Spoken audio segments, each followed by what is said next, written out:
الحمد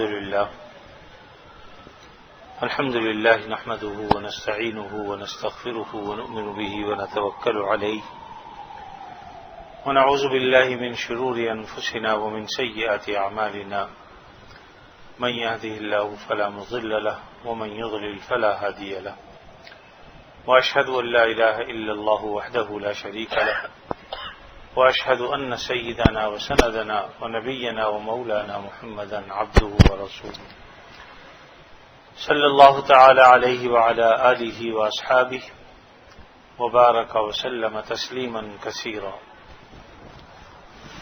أما بعد فأعوذ بالله من الشيطان الرجيم بسم الله الرحمن الرحيم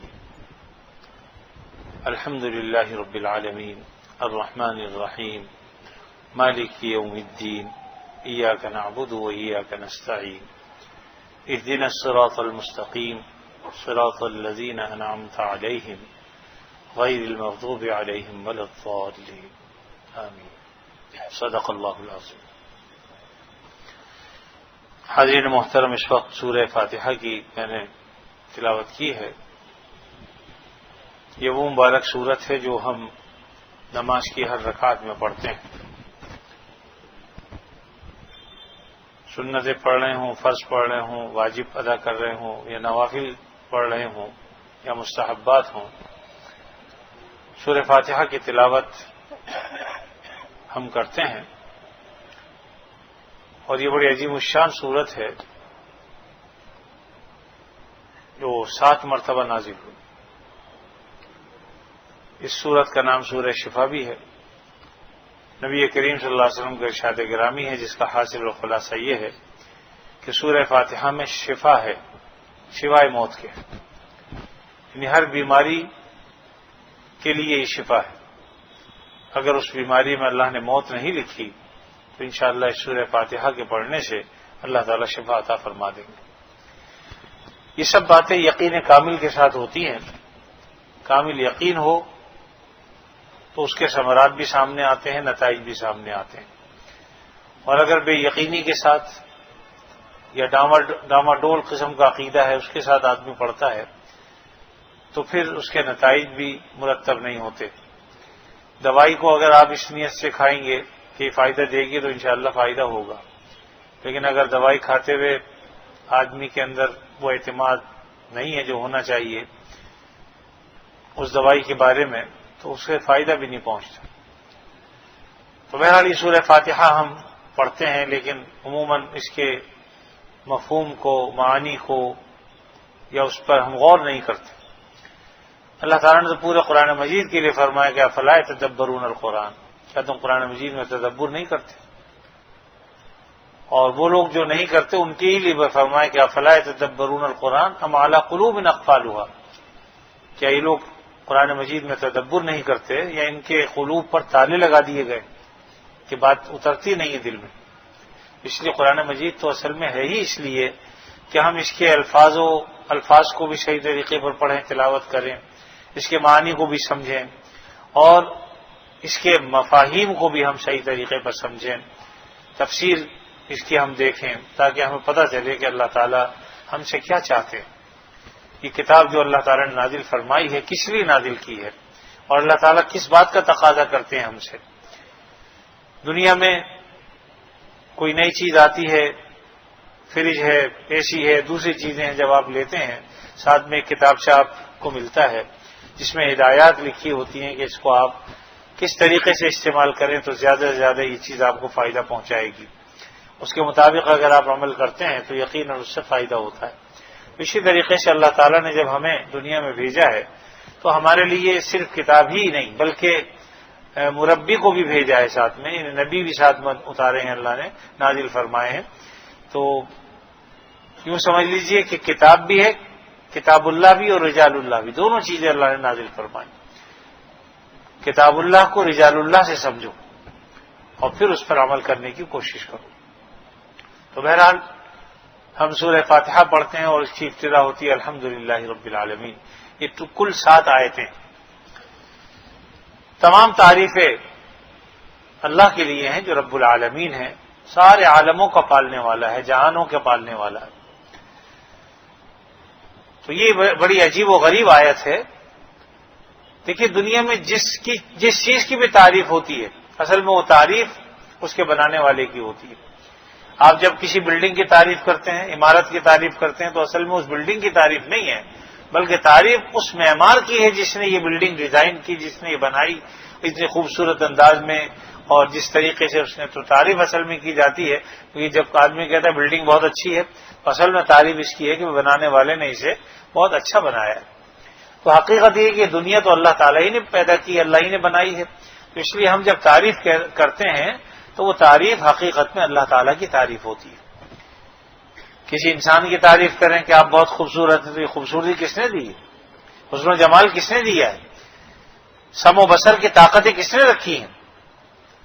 سوچنے سمجھنے کی صلاحیت کس نے دی ہے؟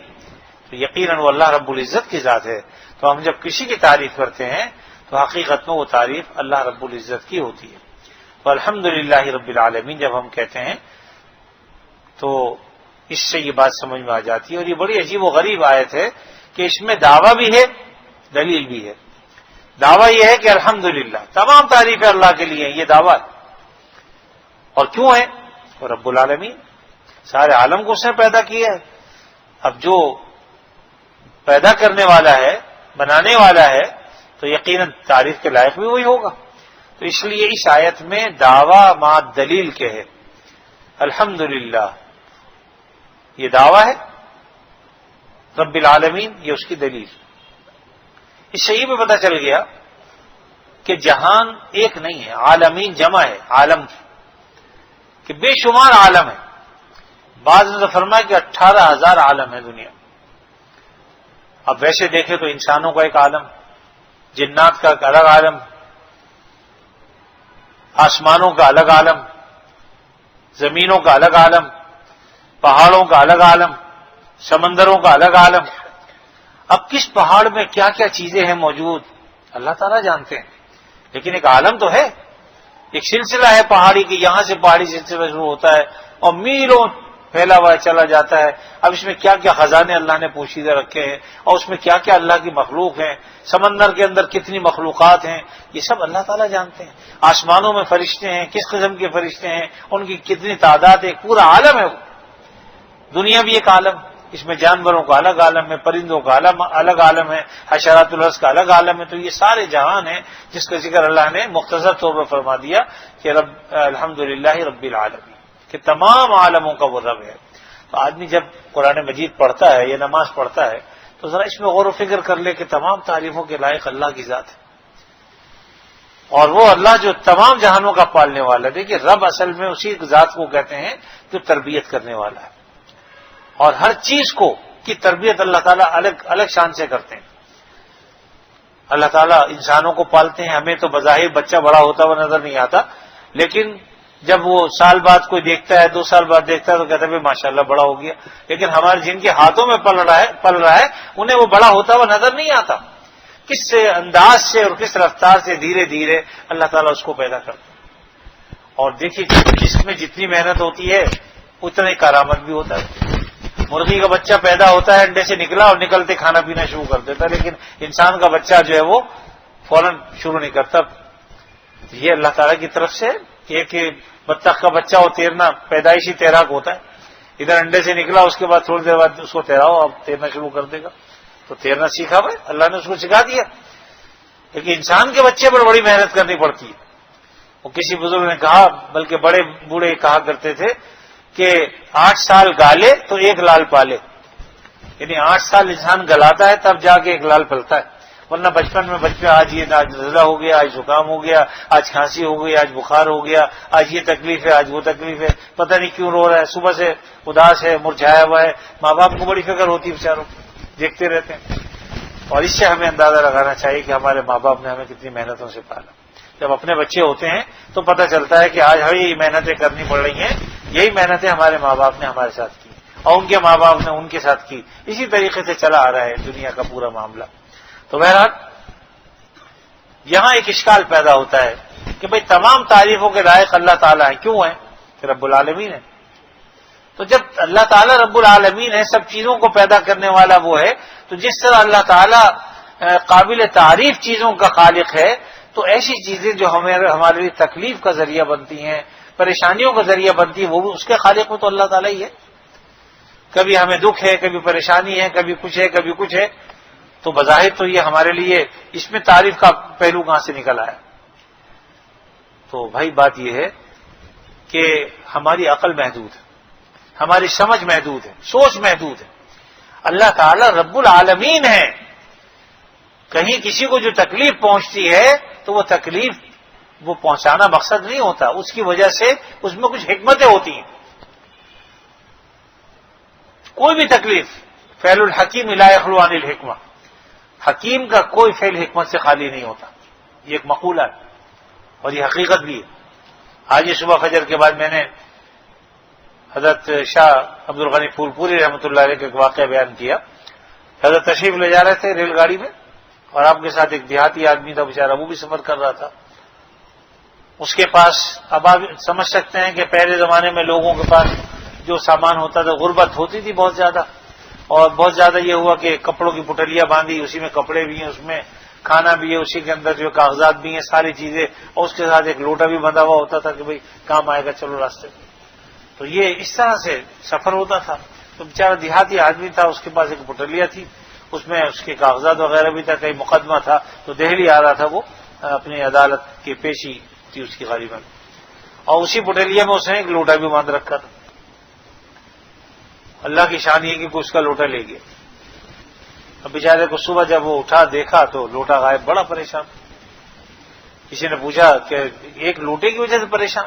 کہا بھائی ایک لوٹے کی بات کر رہے ہو تم، لوٹا بڑا قیمتی چیز سمجھی جاتا ہے، ایک روپیہ کسی کا گم ہو جائے تو وہ بیچارہ سر کھجا کروں کیا، معمولی چیز تھوڑی ہوتی تھی ایک روپیہ اس زمانے میں۔ تو وہ بیچارہ بڑا پریشان ہوا۔ اس کی پریشانی دیکھ کے حضرت شاہ صاحب رحمۃ اللہ علیہ بڑے وہ ہوئے، پھر اس کو ہنسانے کے لیے ترکیب فرمائی، کہا کہ بھائی بات سن، تیرا تو لوٹا گیا ہے اور لوٹے کی وجہ سے تو پریشان ہے، یہ سوچ کے اگر تیری ساری پٹلی ہی لے جاتا تو سارے کاغذات بھی تیرے اسی میں تھے، تو مقدمہ تو تیرا دھرا رہ جاتا، وہاں جا کے تو بغلے بجاتا رہتا۔ تو ہنسنے لگا کہ واقعی بات یہی ہے۔ اس کی نظر اس پر نہیں گئی تھی کہ وہ چور یہ بھی تو کر سکتا تھا کہ پوری پٹلی ہی لے جاتا۔ تو اس لیے اس میں سمجھانے کی کوشش کی کہ اللہ تعالیٰ اگر کوئی مصیبت آئے تو سمجھ لو کہ بھئی اس کی وجہ سے کوئی بڑی مصیبت اللہ نے دور کر دی۔ تو اس لیے کائنات کے اندر جب کسی کے ساتھ کوئی واقعہ پیش آتا ہے، کوئی پریشانی، کوئی کسی کا انتقال ہو گیا، کوئی معاملہ ہو گیا، سمجھ لو کہ یہ اللہ تعالیٰ کی حکمت ہے، ہم راضی، مانگو نہیں، لیکن یہ کہ اگر پیش آ جائے تو اس عمل پر راضی رہو، اور اللہ سے یہ بھی کہتے رہو کہ اللہ اس مشکل کو حل فرما دیجیے، دور ہونے کی دعا بھی کرتے رہیے۔ تو یہ اصل میں تو اللہ تعالیٰ تو چونکہ رب العالمین ہے، اس لیے دنیا کے اندر جو بعض اوقات کسی کا قتل ہو گیا، کسی کو مصیبت آ گئی، کوئی مر گیا، کسی کا کوئی اور معاملہ ہو گیا، تو یقیناً اللہ تعالیٰ کے سامنے ساری دنیا کا نظام ہوتا ہے، اس کے ہوتے ہوئے کون سی چیز کہاں زیادہ مفید ہے وہ معاملے اللہ کرتے ہیں۔ وہ ہمیں برا لگتا ہے لیکن اللہ کی قدرت میں سے ہوتا ہے، اور اس کے جو غیب ہوتا ہے اللہ کی نظر میں وہ سب کچھ آیا ہوتا ہے، ہماری اعتبار سے وہ غیب ہوتا ہے۔ اس کو میں اس طریقے سے سمجھا لیجیے، ایک واقعہ ذہن میں آیا، امام راضی رحمۃ اللہ علیہ لکھا ہے تفسیر کبیر میں کہ ایک بزرگ جا رہے تھے کہیں، دیکھا کہ ایک بچھو چلا جا رہا ہے، تو حضرت کے دل میں خیال آیا ان کے کہ پتہ نہیں یہ بچھو کہاں جا رہا ہے، دیکھو اللہ نے اس کو بھی متعین کیا ہوا ہے کسی کام کے لیے، اور یہ اپنے گھر سے نکلا ہے، کہاں جائے گا، آج میں اس کو دیکھتا ہوں ذرا۔ اس بچھو کے پیچھے پیچھے چلتے رہے تو وہ ایک دریا آیا اور وہاں پہنچا اور کھڑا ہو گیا کنارے پر۔ تو وہ بزرگ سوچنے لگے کہ دیکھو کیا قدرت ہے، غیب سے کیا ظاہر ہوتا ہے۔ دیکھا کہ دور سے ایک کچھوا آ رہا، اور کچھوا بالکل عین اس جگہ پہ آگے رک گیا جہاں وہ بچھو تھا۔ وہ بچھو جلدی سے کچھوے کی پیٹھ پر سوار ہو گیا۔ تو ان کے ذہن میں آیا کہ بھائی اللہ نے اس کے لیے کشتی بھیج دی، وہ اس میں بیٹھ گیا، وہ کچھوا جو ہے واپس دریا کے اندر اوپر تیرنے لگا۔ انہوں نے بھی کہیں سے کشتی کرائے پر لی، انہوں نے چونکہ سے سوچ لیا تھا کہ میں نے دیکھنا ہے کہ جا کہاں رہا ہے۔ وہ کشتی، اس کے جو کچھوا تھا وہ دوسرے کنارے پر پہنچا، یہ بھی اور وہ بچھو جو ہے اتر گیا، اتر کے وہ چل پڑا آگے، یہ بھی اس کے پیچھے بھی چل پڑے۔ آگے جب پہنچے دیکھا ایک درخت کے نیچے ایک آدمی لیٹا ہوا ہے، تو انہوں نے دل میں سوچا کہ شاید یہ بچھو اس کو ڈنگ مارے گا، لیکن جب وہاں پہنچے تو دیکھا کہ یہ تو کیا مارتا، اس سے پہلے ایک سانپ پن پھیلائے کھڑا ہوا ہے، اور قریب تھا کہ وہ سانپ اس کو ڈس لیتا کہ یہ بچھو جو ہے اس پر ایک دم گیا جا کے پڑا، اور اس طریقے سے اس کو کاٹا کہ وہ وہیں پر ڈھیر ہو گیا، اور یہ اس طرح کر کے یہ بچھو جانے لگا، اتنے میں اس کی آنکھ کھل گئی۔ اس شخص نے سانپ کو تو نہیں دیکھا لیکن بچھو کو دیکھا کہ جا رہا ہے، تو جلدی سے اٹھا پتھر مارنے کے لیے کہ جا کے اس بچھو کو مارو، تو یہ جو بزرگ تھے اس نے اس کا ہاتھ روک کہنے لگا تیرا محسن، تو سمجھ رہا ہے کہ تجھے ڈنگ مارنے کے لیے آیا تھا، کاٹنے کے لیے، یا یہ موذی جانور ہے، لیکن یہ تیرا محسن ہے، اس کو مت مار، اگر یہ سانپ کو نہ مارتا تو سانپ تجھے ڈس لیتا، اور پھر دکھایا کہ دیکھو یہ سانپ پڑا، تو میں کہاں سے اس کے پیچھے چلا رہا ہوں۔ تو یہ حکمتیں ہیں اللہ تعالیٰ کی، وہی جانتا ہے، ہمیں نہیں پتا۔ اب اس انسان نے تو خالی بچھو دیکھا تھا، اس نے سانپ کو تو دیکھا بھی نہیں، اس لیے اس کے ذہن میں یہ بات ہی نہیں آئی کہ کوئی سانپ مجھے ڈسنے والا تھا اور یہ بچھو نے میری جان بچائی۔ اب بچانے والا کون ہے؟ اللہ تعالیٰ۔ بظاہر جو ہمیں ایک معاملہ نظر آیا وہ اس طرح سے تکلیف دہ معاملہ تھا، لیکن یہ کہ اس میں اللہ کی کیا حکمت ہے وہ تو وہی جانتا ہے۔ تو بچھو کو بھی اللہ نے پیدا کیا تو کسی وجہ سے پیدا کیا ہے، اس کو وہ بھی بہت سی دوائیوں میں بھی کام آتا ہے، بہت ساری چیزوں میں کام آتا ہے۔ تو بہرحال یہ سب اللہ کی حکمتیں ہوتی ہیں۔ بعض واقعات جو ہمیں دکھائے جاتے ہیں تو ہم حقیقت میں معلوم نہ ہونے کی وجہ سے، اچھا یہ تو ایک عام سے بزرگ تھے، نبیوں کو معلوم نہیں ہوتا جب تک اللہ تعالیٰ انہیں نہ بتائیں۔ چنانچہ آپ کو پتا ہے کہ حضرت موسیٰ علیہ السلام ایک مرتبہ بیان فرما رہے تھے، ایک شخص آیا اور اس نے کہا کہ اس وقت سب سے بڑا عالم کون؟ تو یقیناً نبی سے بڑا تو کوئی عالم نہیں ہوتا، اپنے زمانے کا نبی سب سے بڑا عالم ہوتا ہے شریعت کا۔ اسی اعتبار سے حضرت موسیٰ علیہ السلام نے کہہ دیا کہ میں ہوں۔ اللہ تعالیٰ کو یہ چیز پسند نہیں، اصل کہنا یہ چاہیے تھا کہ بھئی اللہ کو معلوم ہے کہ بڑا عالم کون، اپنے آپ کو اپنی طرف نسبت کرنا کہ میں بڑا عالم ہوں، یہ چیز بھی اللہ کو پسند نہیں۔ حالانکہ وہ غلط بات انہوں نے نہیں کہی تھی، لیکن اللہ تعالیٰ نے کسی کو شریعت کا علم دے دیا ہے تو کسی کو تکوینی امور کا عالم بنا دیا ہے، مختلف علماء ہیں، اور لکل ذی فضل فضلا، ہر فضیلت والے پر ایک اور فضیلت والا اللہ نے رکھا ہے، اس لیے کوئی شخص دعویٰ نہیں کر سکتا کہ میرا علم سب سے زیادہ، ہو سکتا ہے اس سے بھی زیادہ بڑا عالم ہو، اور جو بڑا عالم ہو اس سے بھی بڑا کوئی عالم ہو۔ تو اللہ تعالیٰ کی کائنات میں لاکھوں کروڑوں اربوں انسان ہیں، اس میں کتنے بڑے بڑے علماء موجود ہیں، صلحاء موجود ہیں، اور ایک سے ایک بڑا اللہ تعالیٰ نے پیدا کیا، اس لیے کوئی آدمی یہ دعویٰ نہیں کر سکتا۔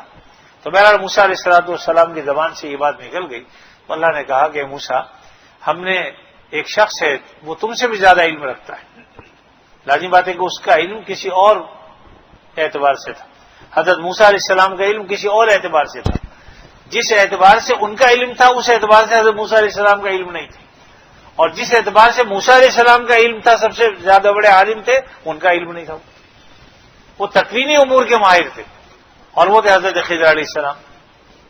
قرآن مجید میں 2 رکوع میں اللہ تعالیٰ نے اس کا ذکر کیا ہے، جس کو جی چاہے تو پورا واقعہ وہاں پڑھ لے، یعنی آخری رکوع ہے 15ویں پارے کا اور 16ویں پارے کا پہلا رکوع، یہ 2 رکوع ہیں جن میں اللہ تعالیٰ نے پورا یہ واقعہ بیان فرمایا موسیٰ علیہ السلام۔ تو حضرت موسیٰ علیہ السلام، بہرحال دیکھیے نبی کی یہ شان ہوتی ہے کہ جب انہیں پتہ چلا کہ مجھ سے بھی زیادہ ایک شخص ہے جس کے پاس علم ہے تو کہا یا اللہ مجھے اس کا پتہ بتا دیجیے تاکہ میں اس سے وہ علم حاصل کروں۔ ہر وقت وہ اپنے آپ کو طالب علم بھی سمجھتے ہیں ساتھ کہ اچھا بھائی اگر یہ بات ہے تو مجھے بتائیے تاکہ میں اس سے سیکھوں جا کے، اور کہاں رہتا ہے وہ؟ تو اللہ تعالیٰ نے بس ایک ہی فرمایا کہ ایک مچھلی لے لو، وہ تمہارے لیے زاد راہ کا کام بھی دے گی، اور جہاں وہ مچھلی غائب ہو جائے بس ہمارا وہ بندہ وہیں رہتا ہے، وہیں تلاش کرنا۔ اب انہوں نے حضرت یوشع علیہ السلام کو اپنے ساتھ لیا اور چل پڑے ان کی تلاش میں، چلتے رہے۔ بھوک لگتی تو وہ مچھلی جو ساتھ لے لی تھی، بعض روایتوں سے پتہ چلتا ہے کہ اس کو کھا بھی لیتے، اور وہ مچھلی اپنی جگہ پہ تھی، اس کو پھر رکھ لیتے جو بچ جاتی۔ ایک سائیڈ اس کی ایسی تھی جس کو انہوں نے کھا کر ختم کر دیا تھا، اور ایک سائیڈ موجود تھی۔ تو موسیٰ علیہ السلام چلتے رہے ایک جگہ، کہنے لگے بھئی بہت تھک گئے، لاؤ مچھلی نکالو کچھ کھا لیں، ایک جگہ آرام کرنے کے رکے۔ اب جب مچھلی نکالی مچھلی تو تھی نہیں، کہا مچھلی کہاں گئی؟ تو قرآن مجید میں اللہ تعالیٰ فرماتے ہیں کہ جو ان کے ساتھی تھے حضرت یوشع علیہ السلام، انہوں نے فرمایا کہ ہم تو جہاں بیٹھے تھے تو یہ مچھلی تو وہیں سمندر میں گڑپ ہو گئی تھی، چلی گئی تھی، غائب ہو گئی تھی۔ کہا کہ بس وہی جگہ تو بتائی تھی، اللہ تعالیٰ نے ہمیں یہی کہا تھا کہ جہاں وہ مچھلی غائب ہو جائے بس وہی جگہ ہمارے وہ بندہ وہاں رہتا ہے۔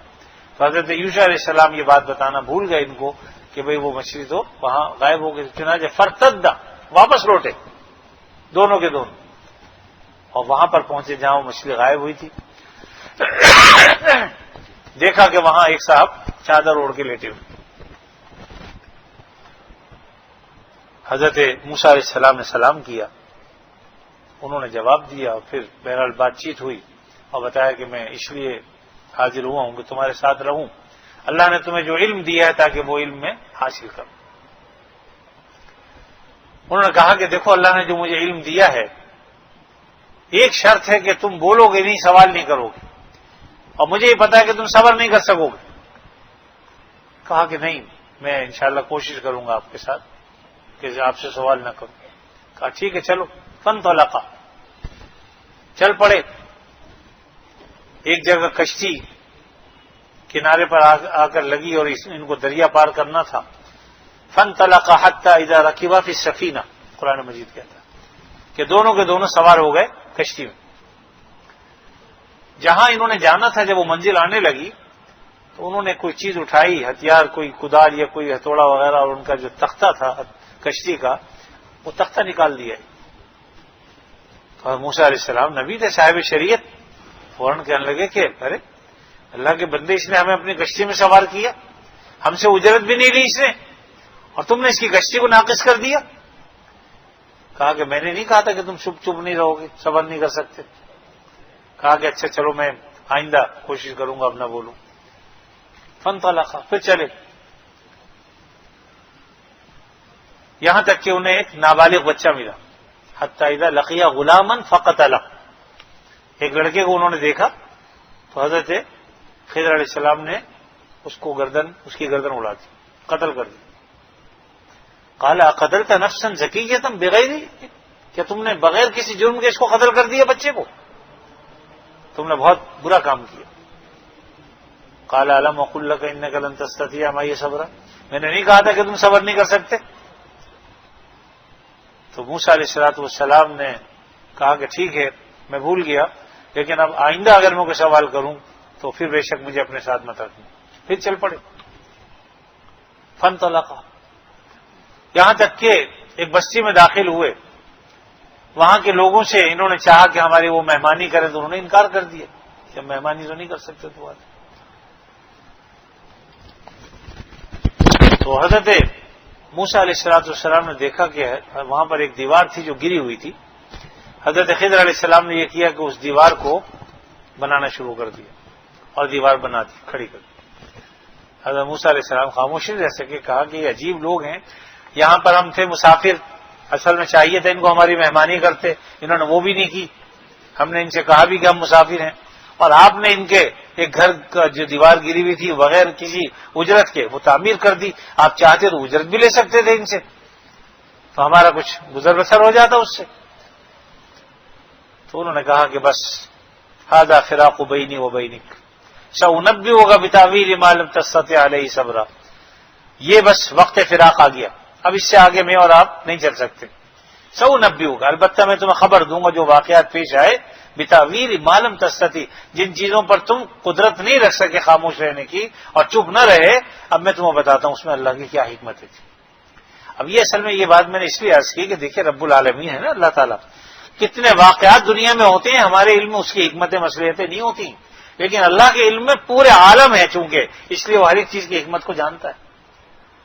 اب اس کے بعد انہوں نے وجہ بتائی کہ اما السفینہ، جہاں تک سفینے کی بات ہے، کشتی کی بات ہے جس کا میں نے تختہ توڑ دیا تھا، تو فرمایا کہ یہ جو سفینہ تھا یہ کچھ نیک بچوں کا تھا، اور جہاں ہم اترے تھے وہاں ایک بادشاہ تھا، صحیح سالم کشتیوں کو وہ غصب کر لیتا تھا، چھین لیتا تھا، اگر کوئی کشتی عیبدار ہوتی تھی تو اس کشتی کو چھوڑ دیا کرتا تھا، لیکن اگر عیبدار نہ ہوتی تو کشتی کو وہ باغ کے سرکار ضبط کر لیا کرتا تھا. اس لیے میں نے یہ چاہا کہ وہ اس کشتی کو غصب نہ کرے اور ان کی کشتی نہ چھینے، لہذا اس کو عیبدار بنا لیا. لازم تختہ اکھڑا ہوا بعد میں جوڑ سکتے تھے. اما السفینۃ فکانت للمساکین یعملون فی البحر، یہ ایسے لوگوں کی تھی جو بحر میں سمندر میں کام کرتے تھے، اور یہ ان کا گزر بسر اسی پر تھا کہ لوگوں کو ادھر سے ادھر پہنچاتے تھے، اس سے جو مزدوری ملتی تھی، عزت ملتی تھی، یہ اس سے اپنا گھر چلاتے تھے. اور مساکین تھے، یعنی بہت زیادہ مالدار لوگ نہیں تھے. فَأَرَدْتُ أَنْ أَعِيبَهَا، تو میں نے ارادہ کیا کہ اس کو میں عیبدار کر دوں، کیونکہ اگر میں عیبدار نہ کرتا تو اس کو وہ بادشاہ چھین لیتا. پھر اس کے بعد جہاں تک امل غلام، جہاں تک غلام کا تعلق ہے، لیکن لڑکے کا، غلام عربی میں غلام لڑکے کو بھی کہتے ہیں، اور غلام سے مراد وہ غلام بھی ہوتا ہے جو کسی کا مملوک ہو. تو فرمایا کہ امل غلام، جہاں تک غلام اس لڑکے کا تعلق ہے کہ میں نے اسے قتل کیا، تو اس کے جو ماں باپ تھے وہ بڑے نیک تھے. اللہ تعالیٰ کے علم میں یہ بات تھی کہ یہ بچہ بڑا ہو کے اپنے ماں باپ کو بھی دین سے بے راہ کر دے گا. اس لیے اللہ نے مجھے حکم دیا کہ تم اس بچے کو قتل کر دو تاکہ یہ اپنے ماں باپ کو گمراہ نہ کر سکے بڑا ہو کے. کیونکہ اگر یہ زندہ رہتا تو اللہ تعالیٰ علام الغیوب ہیں، وہ جانتے ہیں کہ اپنے ماں باپ کو یا والدین اس کی محبت میں گمراہ ہو جاتے. اس لیے میں نے اس کو قتل کر دیا. اس سے یہ پتہ چل گیا کہ وہ جو واقعہ پیش ہے وہ بھی اللہ کے حکم سے تھا، یہ جو واقعہ پیش ہے اس میں بھی اللہ کا حکم تھا کہ اس بچے کو قتل کر دو تاکہ یہ اپنے ماں باپ کے لیے فتنہ نہ بنے. اس کے بعد آ جاؤ تیسری کہ میں نے جو مکان بنایا، وَأَمَّا الْجِدَارُ، دیوار کا جہاں تک تعلق ہے، تو وہ ایسے دو بچوں کی تھی جن کے والدین نہیں تھے، اور ان کے والدین انتقال کر چکے تھے. البتہ انہوں نے مرتے وقت یہ کیا تھا کہ مرنے سے پہلے اس دیوار کے نیچے ایک خزانہ دفن. اگر یہ دیوار اسی طرح پڑی رہتی، لوگ کھدائی کرتے آتے اور وہ خزانہ نکال کے لے جاتے تو یہ بچے محروم رہ جاتے. اس لیے اللہ نے مجھے حکم دیا کہ یہ دیوار ان کی تعمیر کر دو اس گھر کی. لہذا میں نے وہ دیوار تعمیر کر دی تاکہ وہ خزانہ ان بچوں کے لیے محفوظ رہے، اور جب یہ بڑے ہو جائیں تو وہ خزانہ یہاں سے نکال لیں. اب آپ دیکھیے کہ تین واقعات حضرت موسیٰ علیہ الصلوۃ والسلام کے ساتھ پیش آئے، حضرت خضر علیہ السلام کے ساتھ، اور یہ تکوینی امور ہوتے ہیں جن کا علم صرف اللہ تعالیٰ کو ہوتا ہے، یا جس کو اللہ نے علم دیا وہ ہو. اب یہ جو واقعات دنیا میں پیش آتے ہیں، بظاہر تو ہم نے دیکھا کہ ایک آدمی نے ایک بچے کو قتل کر دیا، ایک کشتی کو عیبدار کر دیا، اور یہ سارے معاملات پیش آ رہے ہیں، لیکن اللہ تعالیٰ جانتے ہیں. اس لیے کہا کہ الحمدللہ رب العالمین، تمام تعریف اللہ کے لیے جو رب العالمین ہے. تو اس سے یہ پتہ چل گیا کہ جو کچھ پیش آئے ہمیں اس پر راضی رہنا چاہیے. یعنی جو واقعات پیش آئے ہمیں سمجھیں کہ یہ اللہ کی طرف سے ہیں، اس میں ضرور کوئی حکمت ہوگی، چاہے وہ حکمت ہماری سمجھ میں آئے یا نہ آئے. تو اب آپ دیکھیے کہ ہم ایک آیت جو پڑھتے ہیں یہ تو صرف ایک آیت ہے، ورنہ اس کے اندر بے شمار مزید بہت ساری چیزیں ہیں. تو اس کو بہرحال فرمایا کہ الحمدللہ رب العالمین، تمام تعریف اللہ کے لیے جو رب العالمین ہے. تو یہ ہم تلاوت کرتے ہیں انشاءاللہ، اگر اللہ نے توفیق دی آئندہ آگے بھی کچھ آیات ہیں اس کی بھی کچھ نہ کچھ مختصر تشریح ہو جائے گی تاکہ کچھ نہ کچھ بات ہمارے ذہن میں آئے. اور جب ہم سورہ فاتحہ کی تلاوت کریں تو تقریباً یہ ساری چیزوں کو ہم سوچ سکیں، کیونکہ ایسی سوچ رکھنا نماز میں منع نہیں ہے. جو دینی سوچ ہو، جو جس سے اللہ تعالی آگاہی کا علم حاصل ہوتا ہو، اللہ تعالی کی معرفت حاصل ہوتی ہو، تو اس بارے میں سوچنے سے بلکہ الٹے سیدھے خیالات سے انسان بچ جاتا ہے. تو اللہ نے چاہا تو آئندہ انشاءاللہ مزید کچھ اس کا ذکر کیا جائے گا. اللہ تعالیٰ اپنے فضل و کرم سے ہمیں بات کو سمجھنے کی توفیق دے، اور اللہ تعالیٰ کے جو دعویٰ ہے دلیل کے ساتھ اس پر ہمیں یقین کامل عطا فرمائے. وآخر دعوانا الحمدللہ رب العالمین والعاقبۃ للمتقین والصلاة والسلام علی رسولہ الکریم سیدنا و مولانا محمد وعلی آلہ واصحابہ اجمعین. یا اللہ اپنے فضل خاص سے ہمارے گناہوں کو معاف فرما، ہمیں عافیت نصیب فرما، ہر شر سے فتنے سے اللہ ہماری حفاظت فرما، ہمارے بیماروں کو شفا عطا فرما، جو مقروض ہیں ان کے قرضوں کو ادا فرما، جو پریشان حال ہیں ان کی پریشانیوں کو دور فرما. جتنے مسلمان مرد و عورت اس دنیا سے جا چکے اللہ ان کی مغفرت فرما. الہ العالمین حاسدوں کے حسد سے بچا، ظالموں کے ظلم سے، منافقوں کے نفاق سے، شریروں کی شرارتوں سے محفوظ فرما کر ہم سب کو اپنی مضبوط حفاظت اور پناہ عطا فرما۔ اے اللہ، جتنے بھی وساوس، خدشات، پریشانیوں کے اور دیگر جو ہمیں ذہن میں رہتے ہیں جس کی وجہ سے پریشانیاں رہتی ہیں، اے اللہ ان خدشات کو دور فرما دیجیے، یا اللہ ان پریشانیوں کو دور فرما دیجیے۔ اے اللہ ایسی سوچ سے ہمارے دماغ کو خالی فرما کر ہمیں پرسکون فرما دیجیے، ہمیں عافیت نصیب فرما۔ اللہم انا نسألک تمام العافیہ ونسألک دوام العافیہ ونسألک الشکر علی العافیہ۔ اللہم انا نسألک تمام العافیہ ونسألک دوام العافیہ ونسألک الشکر علی العافیہ۔ یا اللہ، یا رحمان، یا رحیم، اپنا فضل و کرم فرما، عافیت نصیب فرما۔ اے اللہ ہمیں کسی کا محتاج نہ بنا، کسی کے آگے ذلیل نہ فرما، کسی کے آگے رسوا نہ فرما۔ جب تک زندہ رہیں آپ صلی اللہ علیہ وسلم کی تعلیمات کے مطابق زندگی گزارنے کی توفیق عطا فرما، اور ہم میں سے جس کسی کا جب کبھی وقت آخر آئے خاتمہ ایمان پر فرما۔ وصلی اللہ تعالی علی خیر خلقہ محمد وعلی آلہ واصحابہ اجمعین، آمین برحمتک یا ارحم الراحمین۔